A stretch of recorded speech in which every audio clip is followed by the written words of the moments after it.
if we are adding, 24 new homes because we're building a 6-story building, we're building a 3-story building or whatever, but we aren't allowing them to have, that coffee shop, that bagel shop at the base of the building, they're going to have to travel farther, and that's going to increase the amount of traffic that we have instead of just allowing us to co-locate homes and businesses in order to let people just walk. The sort of creating community spaces. We've talked about allowing commercial, but I think that when we talk about coffee shops and the like, it really is about that sort of third space where people can go and meet people in their neighborhood, and we don't have a lot of those deliberately because of this 1963 vision of how people are going to get around.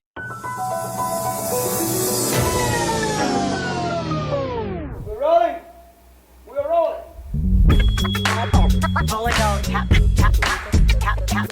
This is a real thing. Real thing.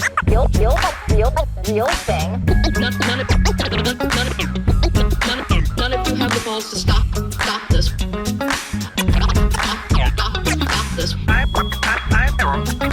I've got plenty of time. I have nothing else going on today. We're in the Wedge neighborhood right now.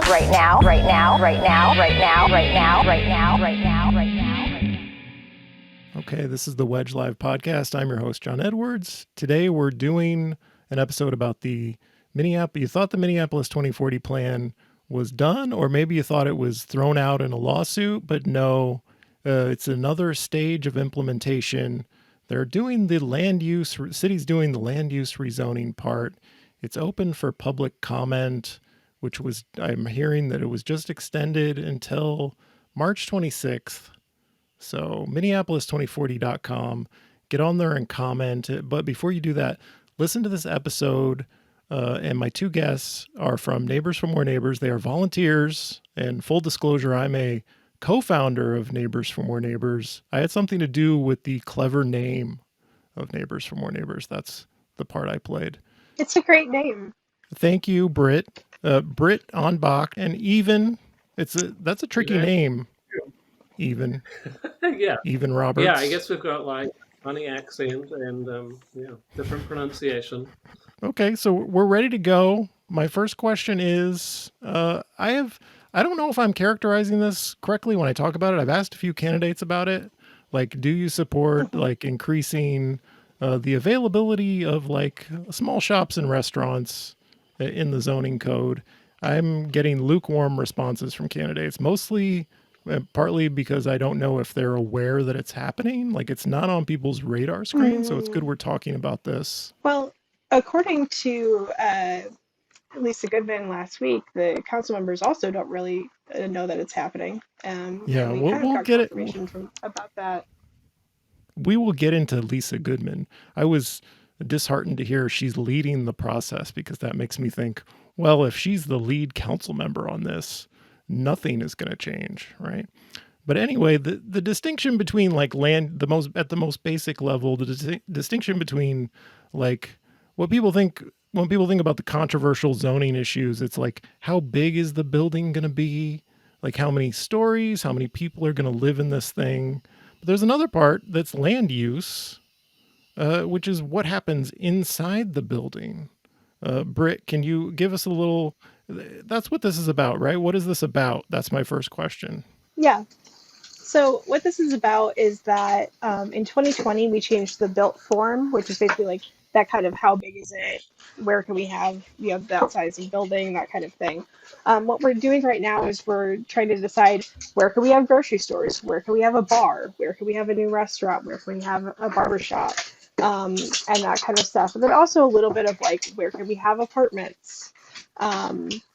Because, some of these rules are about how big the setbacks are, basically how far to your lot line are you going to have to be, or how much space can you actually build on a lot, which is usually referred to as floor area ratio or FAR. But that gets into like really wonky stuff. But basically, it's like, can we rebuild the Aldi that just closed in North? So just to sort of add to what Brit was saying, you can think of zoning as having two aspects. As one is controlling the intensity of what you do with land, so the built form, how big it is, and then there's the use, and so that's really what they're concentrating on now. I think it's maybe useful for people to know that like American zoning, and Minneapolis is kind of representative of what, a lot of what goes on. It's pretty internationally distinctive because countries around the world zone. But American zoning is distinctive in two really important ways. One is the predominance of single family housing, like that's basically a category which doesn't exist to nearly the same extent in Europe, Australasia, Canada. Where it did exist, it was rolled back a long time ago. And then the other important aspect is the rigidity of the use restrictions. So if you want to open a small grocery store, a cafe, in most of Europe, most of Australasia, Japan famous for sort of ground floor commercial, but we're sort of thinking, Canada, Australia, New Zealand are good comparisons because they're built out around the same time, same kind of legal code. You can do that. You can convert your house into a cafe if you want to. There's a legal process for doing that in Melbourne or Sydney or Auckland. Here it's ruled out. Same in Germany. Like you can do that now. Are Germans and Australians and New Zealanders overrun with coffee shops like every building? Like, are we gonna see that? No, because there's a limited market for these things, but there is more of a market than the city of Minneapolis is probably letting on. They are touting that they're expanding where you can build commercial by 50%. But as Brett often says, like that's going from 3 to 4.5% of the city's land area. Currently, 83% of the city is single family only. So we're expanding from 3% to 4.5% approximately for our commercial areas, and we are still triplexes or less in 83% of the city. So when you say single family only, you mean that's like the reality? Because we ended single family zoning, but it's still the reality that the vast majority of land use is dominated by single family homes. As I say, yeah, and the city has sort of retained to the built form and intensity aspect. The city has retained the restrictions on how much the size of the building you can put on a lot in most of that land area, and that was part of the compromise essentially with 2040 was you can build a triplex, but it's going to be limited to basically you can think of it as like if your lot is 5,000 square feet in most of the city, unless you're doing an affordability or sustainability features. You can build 2,500 square feet of housing. That's a large single family home. If you're dividing 2,500 feet into a triplex, those are pretty small apartments. So the actual buildable area in a lot of the city land area did not increase at all. So the single family zoning thing sounded like groundbreaking and like people's lives are going to be so disrupted. And it turns out not very many duplexes, triplexes, fourplexes got built. The ones that did get built, great, but nobody's life was disrupted. And I think one of you mentioned how this doesn't mean like there's going to be 10 coffee shops. If they liberalized the commercial zoning code, it doesn't mean like every block's going to have 10 coffee shops on it. I would like to have 2. That would be nice. Yeah, any amount in a neighborhood. Any would be great. I can think of a couple of examples from the public meetings I've been watching from City Hall. There was the issue of a coffee shop trying to expand in an industrial zone that is not really functionally an industrial zone because it's all like housing and offices and other retail around it. But for some quirky reason, the maximum footprint of this existing coffee shop was limited because it's an industrial use. There's also something else that's been in the news is the sex sauna, which is not really a sex sauna, but saunas are categorized as a sex use in the city, which I didn't know that. Did either of you know that saunas are a sexually oriented use and therefore can't locate in Linden Hills, for example? I did not know that. I did know that, yeah. Even knew that. I did not know that. What have you been up to, Even? Well, I knew that because this is kind of maybe taking us, but this is kind of a cool diversion. In Australia, some of the states in Australia and in New Zealand, prostitution is legal, and one of the land use issues which they found is like once you've legalized prostitution, our city council is going to do a kind of an end run around that by restricting where you can build brothels.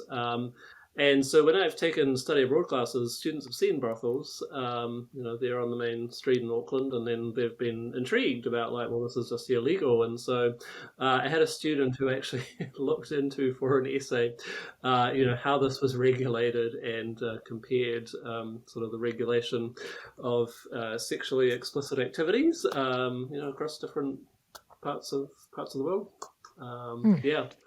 That's just And extremely weird though, because like I'm Finnish, like my family is Finnish, and like saunas are not sexual places. They are places that you're naked, but most often, but they're not sexual. And it's just interesting to me that the zoning code kind of conflates the two things. It's like if you're naked, you're automatically being sexual. Okay, that's very Minnesotan of us. Someone suggested to me on Twitter that it was about like gay bathhouses in the 1980s, and like it's a relic of that era. Also, what is a rap parlor? That is apparently a sexual oriented use, and it has nothing to do with rap music. I don't know. There's lots of weird stuff in the zoning code. Maybe it's about rapport. I think it's like a pickup place. It's sexual oriented in some way. I don't know exactly, but let's get back on topic. What are we asking for? What are you asking the city to do? Like with the 2040 plan, I think it got simplified to like triplexes everywhere, or we're banning single family homes somehow. Like if I'm going to simplify this for someone, are we asking for specific things, like coffee shops on every block? That would be great. I'd also love to have taco shops at every block. The specific problem that we are seeing is that there are a lot of places where we have like corridor 6 built form.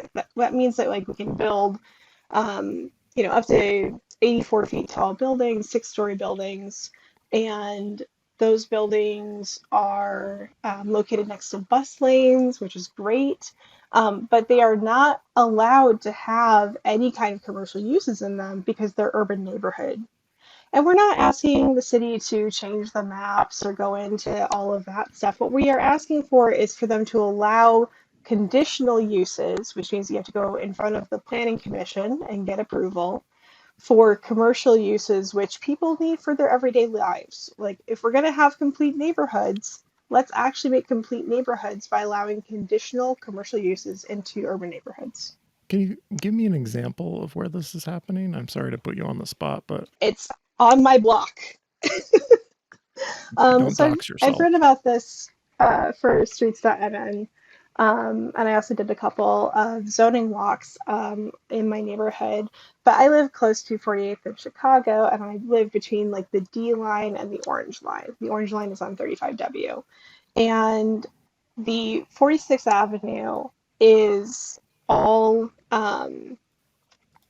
corridor. It's corridor 6 and corridor 3.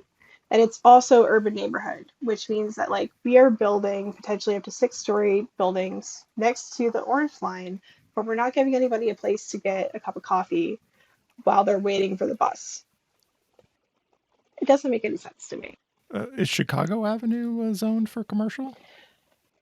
So 40th in Chicago is partially zoned for commercial because it is like there's existing commercial uses there, and those have mostly been spot zoned to continue to be commercial uses throughout the city if they're already there. But when you go kind of like north and south of 40th in Chicago, you get into what's called a goods and services corridor. And goods and services corridors are kind of where the city is saying like, oh, we're going to put this extra 1.5% of our commercial use on these corridors by making them residential mixed use.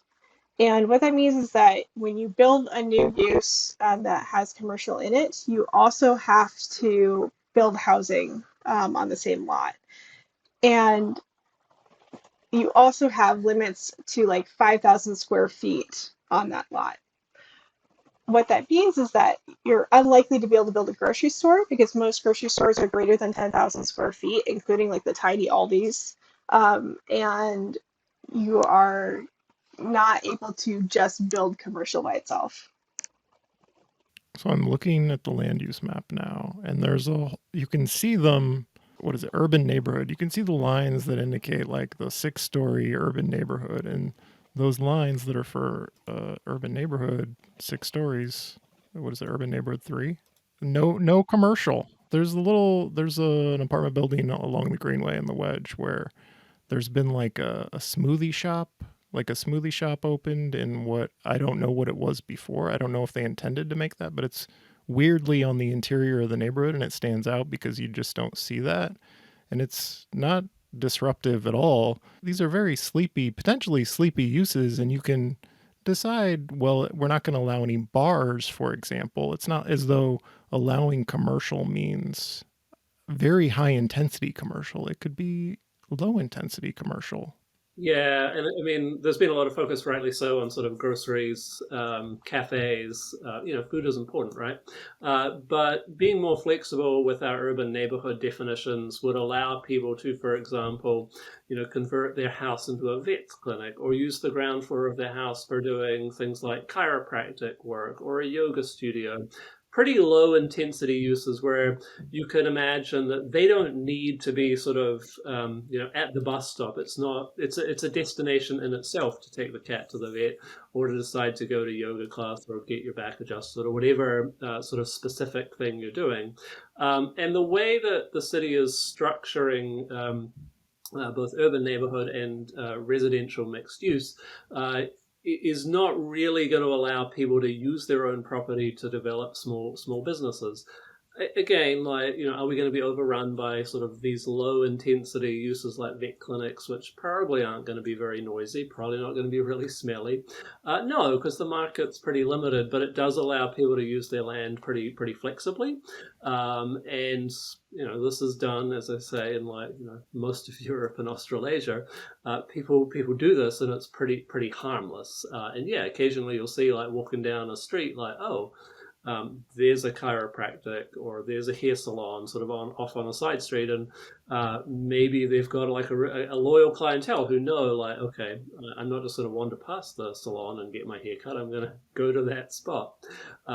These kind of businesses don't have a lot of they don't essentially have a lot of noise or smell. And those are the impacts which the city is properly most concerned with. The city has gotten itself out of the business of being too concerned about parking. So really we're down to sort of noise and smell as what we, and pollutants, but those are often associated.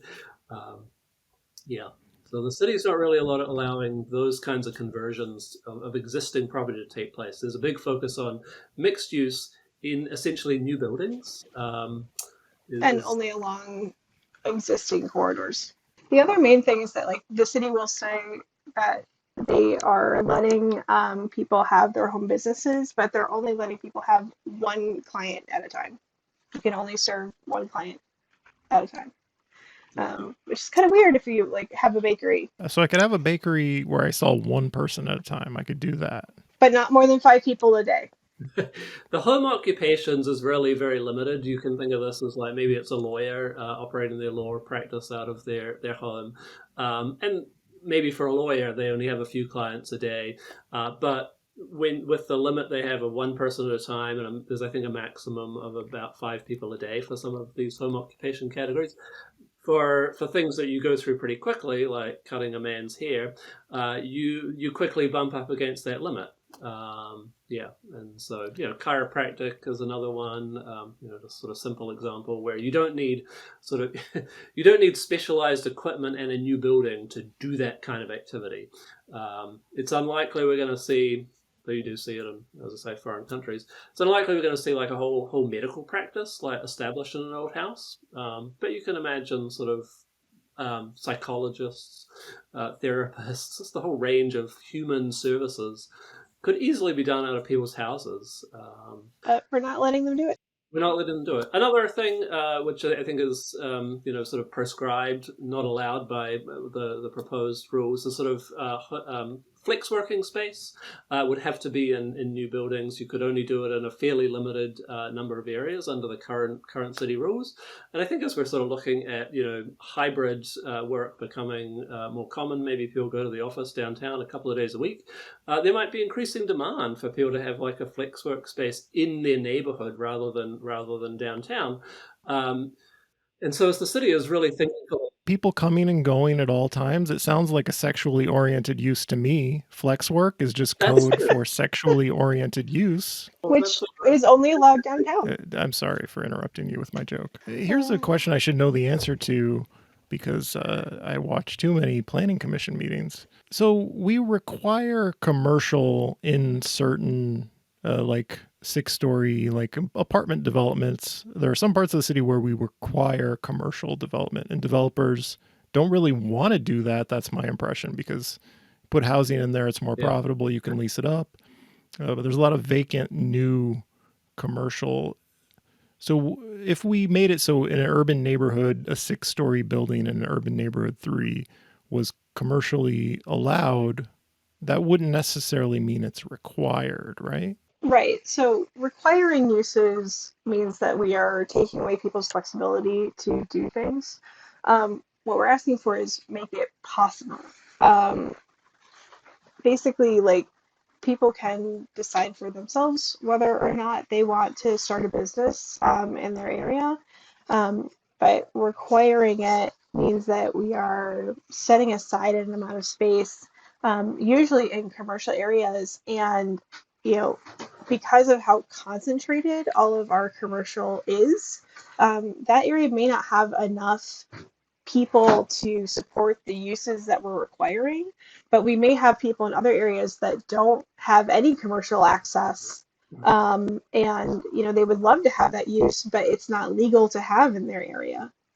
And so because of how much we're concentrating things on the corridors, it may be that like we have some places that are overbuilt for commercial and a lot of places that are underbuilt for commercial. Remember the red yard signs where every neighborhood was going to be bulldozed? You remember that? I haven't seen any bulldozers. I don't, it's been 5 years. I would have expected to see one by now. I'm looking at the city's website. They have like an italicized important note. The use of every property in the city will not change between now and 2040. These regulations will provide guidance if a property owner proposes changes to the way a property is used. I thought it was funny that the city had to tell people because of the rumors from last time around that all your single family homes would be bulldozed. They had to make it very clear the use of every property in the city will not change between now and 2040. I was going to say, yeah, I have seen bulldozers. I think one of the things where 2040 really did allow a lot more housing is the boxy buildings on main streets and the sort of the floor area ratio, the intensity you could do, the removal, particularly the parking restrictions, made apartments of sort of 4 and to even higher viable. And so around the U, you're seeing taller buildings go up. 27th and University, you're seeing an 18-story building that got approved really quickly by the Planning Commission. It's replacing the Profile Center. Before 2040, that would have been a knockdown, drag it out fight with the neighborhood, my neighborhood, because it's like too tall. But this just went through the Planning Commission very, very quickly because it's transit 15 area, it's near a light rail stop. They basically didn't have to go through it says 4 stories in the zoning code, but the city is really trying to encourage you to go even taller. There's a lot of ways in which 2040 has liberalized things, but what it hasn't done is sort of liberalize development in that missing middle space in an economically and socially feasible way. I think it would be difficult economically to imagine making a sort of 3-unit building where the upper 2 levels are residential and there's a viable sort of commercial office space down below, just in anyone's neighborhood, because your floor area ratio controls are going to run into the limits pretty quickly if you're trying to get like a house which will have unit will have enough room for 3 or 4 people and a viable office space. And yeah, it really does come down to this question in the sort of neighborhoods of the intensity of use which is allowed. Yeah, but like down here at 40th in Chicago, like we've had the same buildings that were they took pictures of for the 1999 zoning code update, which is the last time that we updated our zoning code, was almost 25 years ago. Those pictures are the same buildings that we have now, and they have different uses in them, but the building is still there. And I really doubt that we are going to be tearing down this, really beautiful kind of 1930s brick two-story building anytime soon. People have paid off their mortgages on that building. They're making money on that building. I think what Brit's getting at is really like a lot of commercial space is already owned by someone. Sometimes they're using it really productively and really well, and even though you could build taller in that area, people aren't going to tear down the building that's perfectly functional at 2 stories to put in the 4-story building. A lot of the buildings that do get torn down, they're cheap because they've probably got some problems with them, like they need major work done to them.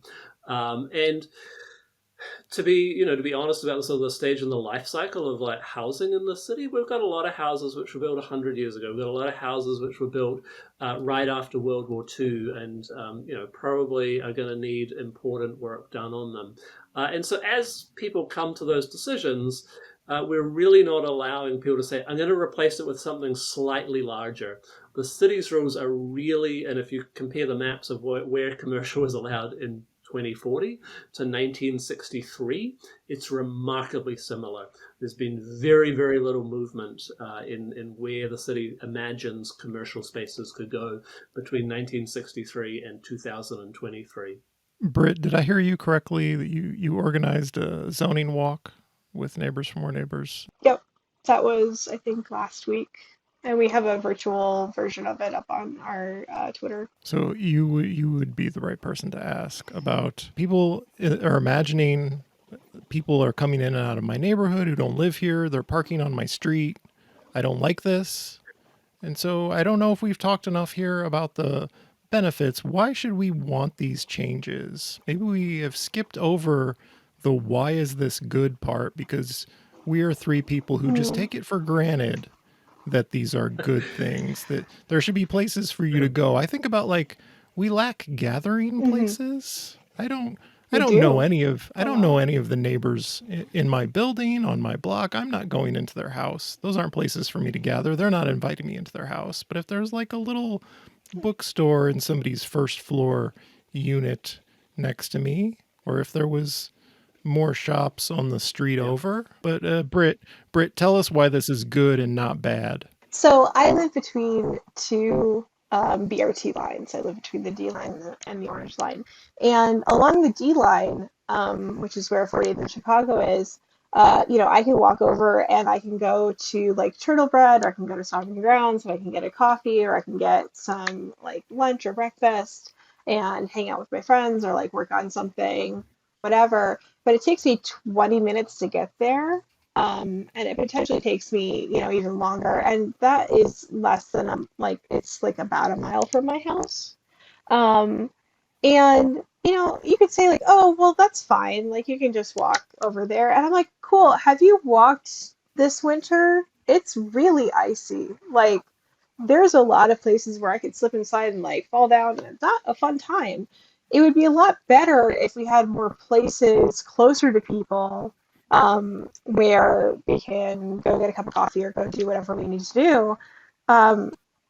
And allowing more places to have that, 5-minute convenience or 10-minute convenience instead of 20 minutes or longer means that people will do it more frequently. It also means that if we are adding, 24 new homes because we're building a 6-story building, we're building a 3-story building or whatever, but we aren't allowing them to have, that coffee shop, that bagel shop at the base of the building. They're going to have to travel farther, and that's going to increase the amount of traffic that we have instead of just allowing us to co-locate homes and businesses in order to let people just walk. One of the places that I used to live was actually Manistee, Michigan, and like I lived pretty close to downtown, and I would it was a pretty small town. It was like maybe 20,000 people, and they had a very traditional kind of downtown where they had several uses, several different businesses, and I could just walk over, go next to the river that was there and like go have some dinner and walk back home. And it was really nice. Like it was nice to not have to get into a car to go someplace, and I've lived a lot of places where, you have to drive 30 miles to get your groceries, and that sucks. Like it sucks to have to drive half an hour or have to like here we are, a mile and a half to 2 miles to the next grocery store, and we have to drive to get there because otherwise it's like crossing the moat that is 35W to get to the 18, and that still takes half an hour, or like walking over to the Lunds on Cedar and 48th, which is also like a mile and a half. And Lunds is like not the cheapest grocery store, and I would like to have more options, like it would be nice to be able to like just go someplace other than the gas station to pick up a gallon of milk. Yeah, I would sort of echo that, the sort of creating community spaces. We've talked about allowing commercial, but I think that, when we talk about coffee shops and the like, it really is about that sort of third space where people can go and meet people in their neighborhood. And we don't have a lot of those deliberately, because of this 1963 vision of how people are going to get around and get to places and associate with people. I think if you look at the interesting thing when you look at the zoning code is that in this sort of what they call urban neighborhoods, this was the sort of 1 to 3 story areas from 2040, you can by right build a civic, institutional, or church space that's twice as large as you can build a house by right. So if you want to build a church or a community center, you can do that. What you can't do is make money from giving your neighbors a place to hang out. And I sort of find that disappointing. It's this very sort of regimented view of how we're going to see people in our neighborhood and the kinds of spaces that could emerge. Nothing against those kinds of uses. If people want to build a church or a meeting hall or something like that, great, go for it. But I think that's not really the reality of life today, if it was even true in 1963. And so we're not treating the ways in which people could interact with each other equitably. And I think that that's a really large problem. Why are we favoring particular forms of activity and building form in neighborhoods where people could gather over others? The churches are obviously not that busy, but it does seem very strange that you can build a church twice as large as any housing and you can't build a small coffee shop, which might be open a few hours a week. When I was home visiting my parents, it was really striking to me in December. Like there were several neighborhood coffee shops that have popped up around the area, which were really catering. They had fairly limited hours in some ways. They weren't open sort of 7 till 10 or anything, but they were catering to this audience of people who are working from home and they wanted somewhere to go and just have a break from the day. And so if you're doing that in a 5-minute walk, and if people know like the coffee shop's open, I'll go and I'll probably see some folks. I'll get out of the house. That is really all, in some ways, that this is. It's not, this vision of unlimited commerce. It's some greater opportunities for us to meet our wonderful neighbors in this city. All of that sounds fine in theory, but until you tell me it's going to be near to me that it's happening, then people get upset, right? Brit, you can say whatever you were going to say. Oh, what I was going to say is just that, like, if we're going to talk about parking, the day that I have the least amount of street parking is Sunday. Whatever. Is that church day? It's church day. Oh. Are you an atheist? Why did you go on that long tirade against churches? I don't have anything against churches. I've learned to. I'm a lapsed Quaker. Is my religious belief. So you can interpret that how you like. Churches are great. The church in our neighborhood is a wonderful part of the neighborhood, and they're very ecumenical and welcoming of the neighborhood association and other things. They provide space, but it is limited. It's mostly just odd that the zoning code prioritizes those institutional uses, and most of the institutional uses are like churches. Like that's the main institutional use that is in part of like that zoning code. I was looking at the urban, there's a chart now. I don't know if this PDF existed before on the Minneapolis2040.com website, but there's like a chart of which use can go where. And one of them is parking lot for an institutional use in urban neighborhood 1, which isn't that the lowest intensity? So big church parking Hmm. lot, we might give you a conditional use there. But a little coffee It shop is or a kind of bookstore, interesting no. that they changed all of the transportation and like vehicle services to all be conditional. So there's no place where Yeah. you can just build them by right anymore, which means that like you don't like you have to go to the planning commission and you have to get approval, which is good in my opinion. Yeah. I mean, so like a new gas station, if you've got a gas station on an existing site, you're probably going to continue that. But if you wanted to like take a site which is zoned commercial and put in a new gas station, that's going to be harder. And so it's a little bit like they are doing some good things of making sort of the city more walkable, of these sort of uses which have an impact on the local environment, make it unpleasant to walk. They're giving them more scrutiny, and rightly so. Not going to be impossible, just going to be harder. I am so glad that we banned drive-throughs. Drive-throughs and gas stations are really just the bane of my existence. Those are terrible blights on any neighborhood. I know you got to fill up your tank. A lot of people drive. I don't, but people drive and they need to fill up their tank if they don't have an EV. But it's just that's not something I want in my backyard. And I have, unfortunately, I have many gas stations in my backyard. The Wedge has many grocery stores, but also many gas stations. I envy your grocery stores, and my only defense of my local gas station is that I am there enough that I know what everybody who works there looks like, because it's again the only place we can go to get a gallon of milk that is within walking distance. I'm sorry. I'm sorry about that. Oh, Does this have a champion on the city council? Who is pushing this?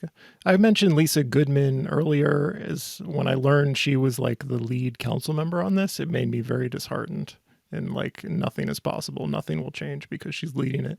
Is there anyone on the good side who's like feels passionate about one thing? Like we switched over to a new council. Basically, there's a new council majority with new perspectives. And one thing I think we're lacking is a council member for whom this is like a core belief. We need to change this. So is anyone going to stand up against Lisa Goodman? Who can we count on? I don't know that we do have anyone in particular. I think that most of the council, this has just been kind of like things that CPED are doing, and like we'll hear about it later, but now is later. Our comment period is ending on February 26th, which is pretty soon here. And we are expecting that, or I'm sorry, the old deadline was the 26th. I think it's been extended out Now to it's March, March 26th. and now it's March 26th. But the old schedule had them like voting in April. So, they may be voting in May, unclear. But there's a relatively short amount of time for the council members to learn about this, and I don't think that that's really on their radar right now. No, I mean I've had the same experience. I don't think council members are particularly engaged. I think some of the members of the planning commission have paid a little more attention, and these changes to sort of, as Neighbors for More Neighbors puts it, allow more uses in more places. I think has some sympathetic ears on the planning commission. I think Chris Meyer asked some questions in that direction at the last hearing, but it really sort of gets to attention and how we think about Minneapolis 2040. It was presented as sort of pretty radical, and we thought like this big progressive change, 2017, 2018. I think if you look at the sort of the landscape of housing policy and zoning reform around the country and around the world, in a way, Minneapolis is suffering a little bit from being the sort of the first mover and the triplex thing in the context of American zoning was a big move. But if you look at Oregon, California, Washington has a lot of legislative energy around. There's a bill which has been voted out of committee to legalize sixplexes on any lot in the state of Did you Washington. say sexplexes, or is that your I accent? I have problems with some of these words with my accent. Don't ask me to talk about pawn shops. Oh, porn chops. You and your porn chops. Anyway, the number between 5 and 7. There's been a lot of movement in other jurisdictions. It's gone a lot further than Minneapolis 2040, and I think that this sort of this update here really kind of reflects that they're working within a framework which is sort of was 5 years important old. movement. Yeah, it's 5 years old. And I think that the current proposal, really are staff driven, for better or for worse. Staff work within the orthodoxy of American planning, which they grew up in and learned in grad school. That's great, but there's some ways in which those sort of orthodoxies are rapidly changing around mixed use and around housing and some of these things around floor area ratio and everything. Yeah. And so that I think is the conflict. I know. It's 5 years ago. That means the 2040 lawsuit is also 5 years old. We're 5 years into the 10-year plan, and we're still suing to stop it. Does anybody have any hot takes on the 2040 plan lawsuit before we go and we let Brit plug all those boring dates? I was helping with some of the Minneapolis 2040 lawsuit response from Neighbors for More Neighbors, and it's just kind of one of those, like, it's gonna take a long time, and the city has been mostly kind of going like, well, like, we don't really think that this is a thing, like, we disagree with the basis of, like, we should even be here. And the thing that Neighbors for Neighbors has really been saying is that, like, not allowing more homes into Minneapolis means that those homes have to go somewhere because people live here, and, like, when you have kids, those kids have to live somewhere when they're older.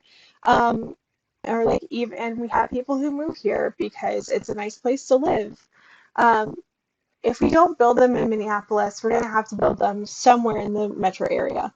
And that means that we're going to be having more sprawl, more vehicle miles traveled, more of, like, all of the things that contribute to climate change, instead of building more densely inside of the city center, allowing people to have walkable neighborhoods, allowing people to get what they need without having to drive. Those are two visions of kind of like where we are going in the next 40 years. And I would rather have a city where we can get places that we need by transit, by bike, by walking, rather than a city where we are pushing people further and further out into places that should be wild, places that should be farms, places where we just leave nature to be nature. My hot take is, like, if this is fine to sue Minneapolis, then there's a lot of scope to sue suburban cities for the environmental damage that they're inflicting. And that way lies chaos. Like, the Met Council is not like an ideal institution, but it is, I think, grappling with these issues of population go and ask cities to make these comprehensive plans. There's a democratic and technocratic process which leads to these. It's not perfect, but it's a good faith effort to grapple with the trade-offs. And if we start trying to litigate these things through the courts with judges who really, I don't think, understand the policy issues and all of the trade-offs involved, collectively, I think that the people who are elected and the policy-making officials at Met Council and some of the larger cities, in general, have a bit of a handle on some of these trade-offs. They don't always make choices that I agree with, but they're, in a democratic way, they're working towards solving these issues. And I think that if we see other cities get sued, I mean, this is a vehicle for an environmental organization to sue Lakeville for not allowing more apartments.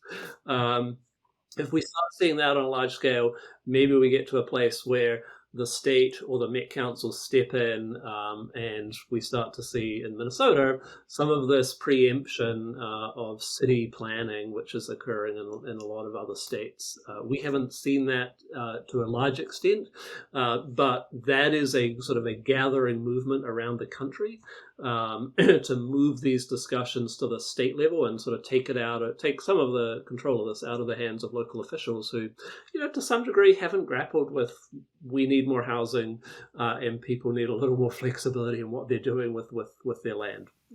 Yeah. If we move past the idea that these are fake environmentalists abusing environmental protection law to stop this thing that is actually good for the environment, if we move beyond that, we had a very zoning issues and land use issues are some of the most robustly debated, hotly contested issues in local politics. You are volunteers with a group devoted to this issue. There are people on the other side who this is all they think about and they're trying to stop it. Like this, and it's hard to change from the status quo. It's very hard to win these political battles. And when you do, it's like, wow, that was more incremental than we thought it was. And then you got to do it again and again. And it's so hard to win. And then to have a court step in with a judge who has no idea what he's talking about and has got a status quo bias and he's got a picture of himself on a jet ski on his LinkedIn profile, which is the 2040 judge has a picture of himself on a jet ski on his and an eagle. I think there's also an eagle on his LinkedIn profile.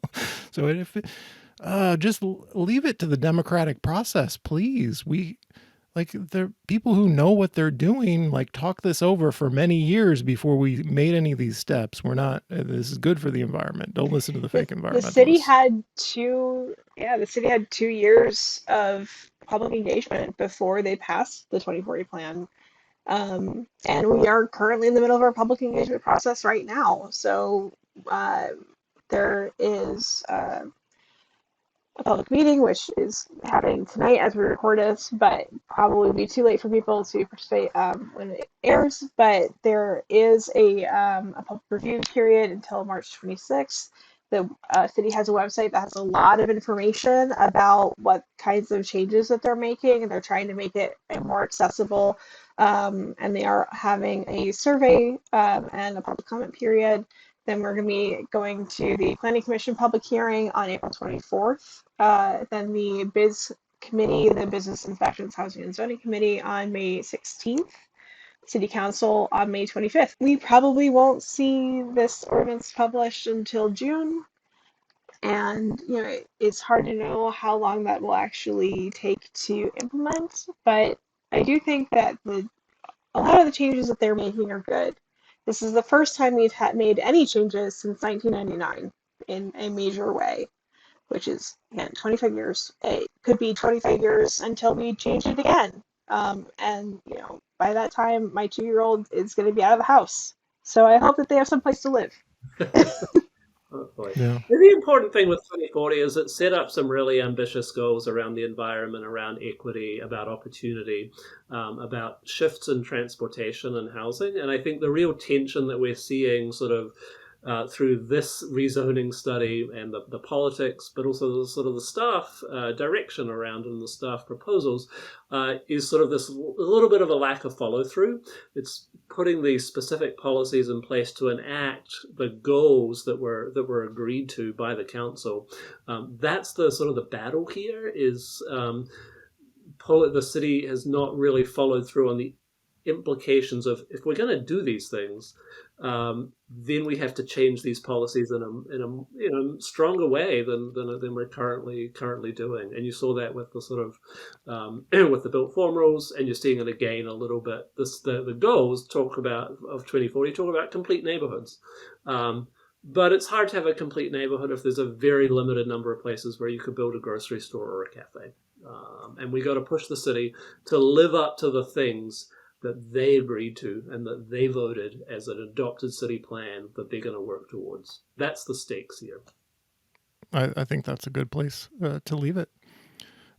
Thank you, Brit Anbacht, Even Roberts from Neighbors for More Neighbors. This has been the Wedge Live podcast. I'm your host, John Edwards.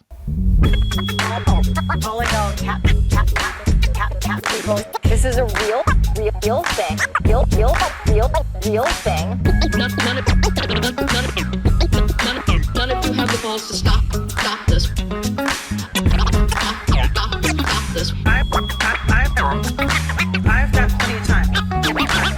I have nothing else going on today. We're in the Wedge neighborhood right now.